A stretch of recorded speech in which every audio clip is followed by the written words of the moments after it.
Human-wildlife conflict is essentially any problem that arises from people and their activities coming into contact with wildlife and the space that they use, or vice versa.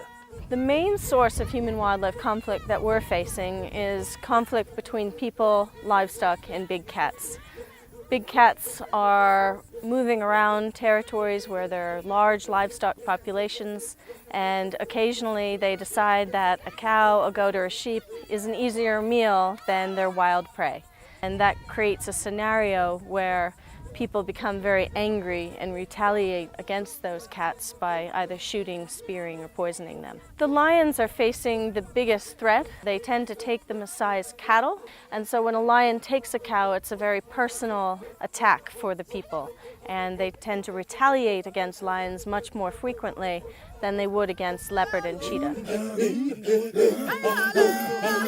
We have 3 measures that we use to prevent human-wildlife conflict. The first is what we're most well known for, which is our Living Walls project, which fortifies or creates predator-proof bomas or corrals to keep the livestock safe at night. This is a really interesting project because it was a combination of local traditional knowledge, how to use Comifera africana and various other species, combined with modern technology, which is a locally produced chain link fence. This allows us to create a predator-proof enclosure.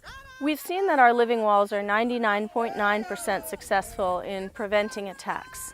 What this means is that there are less and less retaliatory lion killings. Our Living Wall program is now spread out across northern Tanzania. We have more than 560 in place. This is not simply a handout from the organization. Each homeowner that installs a living wall is financially invested in that living wall, as well as provide the labor in combination with some of our teams. Before we began to implement our Living Walls project, conflict was on the rise. In areas where we have a lot of living walls in place, we've seen conflict decline rapidly. We haven't had nearly as many attacks at the bomas or the livestock corrals, and what that means is that people also have no longer a reason to go after and kill the lions in retaliation. We obviously install our living walls in the highest hit areas. We actually prioritize them according to the conflict incidences. But what we found is that you reach a threshold. A certain number of households within a community are reinforced and protected. And what we've seen is now that takes away the focus or the opportunity from the carnivores of predating upon livestock.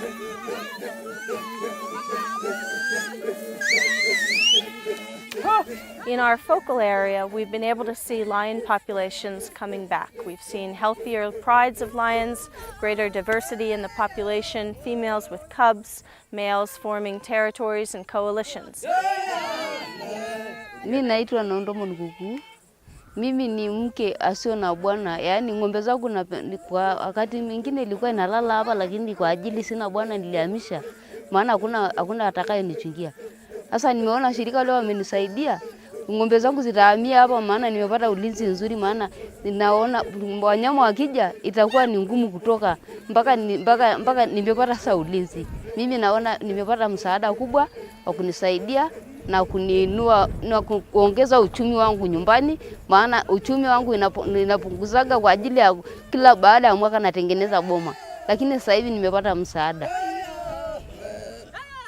The second aspect is what we call our Warriors for Wildlife. They are big cat conflict officers, local pastoralists who help monitor every single conflict incident. And most importantly is the approach of being a community member who has the ability to see things directly from their point of view, bring the levels of anger down when they have lost livestock, taking away the opportunity for communities to retaliate against carnivores.